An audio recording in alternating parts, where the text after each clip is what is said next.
ખેડૂતો સાવધાન રહે।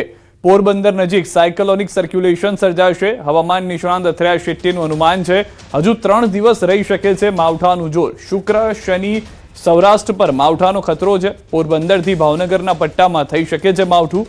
શુક્ર શનિ ભરૂચથી વલસાડ સુધી માવઠાનું જોખમ છે। આજે પણ કેટલાક વિસ્તારોમાં વરસાદ જોવા મળ્યો છે, જેમાં ન ફક્ત સૌરાષ્ટ્ર કે દક્ષિણ ગુજરાતના પરંતુ અમદાવાદ શહેરમાં પણ કેટલાક જગ્યાએ છાંટાછાંટી જોવા મળી છે, બુંદાબાંદી થઈ છે। કેટલાક વિસ્તારોમાં ભારે પવન પણ ફૂંકાયો છે।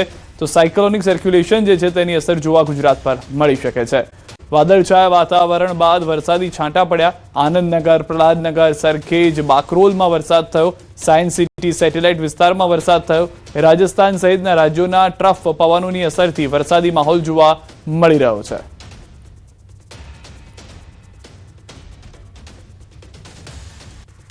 તો અમદાવાદમાં વહેલી સવારથી વાદળછાયું વાતાવરણ, આકાશમાં છવાયા છે કાળા ડિબાંગ વાદળો। આશ્રમ રોડ સહિતના વિસ્તારોમાં ઝરમર વરસાદ પડ્યો હતો।